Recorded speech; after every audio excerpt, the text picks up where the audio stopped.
Kapansin-pansing nag-uumpukan lang ang mga delivery rider at motorcycle taxi sa piling lugar gaya ng bus terminal na ito sa EDSA. Walang umiikot para makarami ng booking. Ngayon daw kasi bawat patak ng gasolina dapat nasusulit. Ngayon, nagpa-full tank po ako ngayon ng 300. Kita ko pa lang po ngayon 300. Ano na, alas 12 na. Nung maliit pa yung gasolina, sa magdamag ko 2,000. Malinis na yun. Malinis na yon. Dati pag nagpapakarga ako rito ng 2 litro, 120, yung 2 litro ko sir, pumapalo yun ng 1,000 to 1,100 bago ulit ako magpakarga ulit ng 120. Ngayon yung 100 ko sir, 120, pumapalo na lang ng 600 eh. Napapasana all daw sila tuwing napapanood sa balita ang ayuda sa mga tricycle driver. Pero kung bibigyan nila kami, siguro sa 100%, 40% na tulong na rin yun sir. Medyo malaki-laki na rin sa amin yun. Ayon sa DSWD, sa Huwebes at Biyernes ang simula ng 5,000 peso payout para sa mga delivery rider. Sa Sabado naman ang para sa mga motorcycle taxi. Ang ayuda sa probinsya matapos na ang Semana Santa. Ayon naman sa DA, ipinamamahagi na rin ang 5,000 peso ayuda sa krudo sa sektor na agrikultura. Una nang nabigyan ng ayuda ang mga mangingisda. Bagamat ang pamagat nito, krisis sa langis. Wala siyang anumang binanggit na salitang krisis. Aniya matapos ang payout sa tricycle drivers, magsisimula sa April 6 ang ayuda sa ibang transportation sector workers.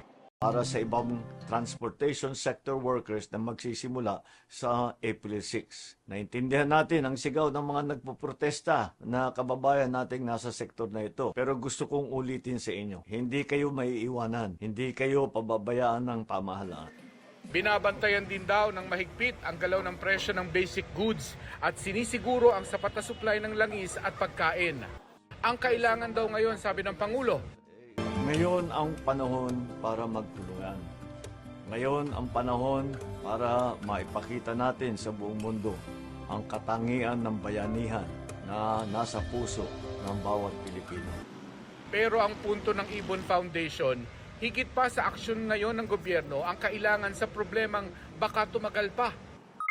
Huwag natin ikatuwa na yung ayuda na binibigyan ng gobyerno, hindi para sa lahat na nangangailangan, hindi sapat para sa pangangailangan. Para sa panandalian lamang, mga one time lang, parang hindi naman yata isang linggo lamang itong krisis. Walang duda, aabot na ng katapusan ng taon, malamang kay Sende, aapaw pa to into 2027.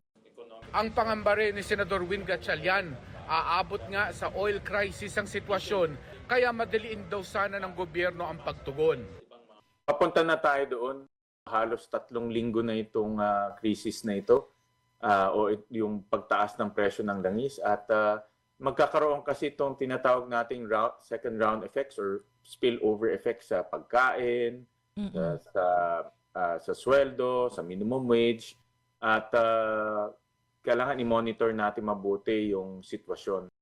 Kaya mga rider at iba pa, tuloy ang kayod para mabuhay.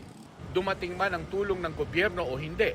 Pamilyado kami sir, kailangan talaga namin tumuloy sa biyahe. Laban lang. Para sa GMA Integrated News, Mark Salazar, nakatutok 24 oras.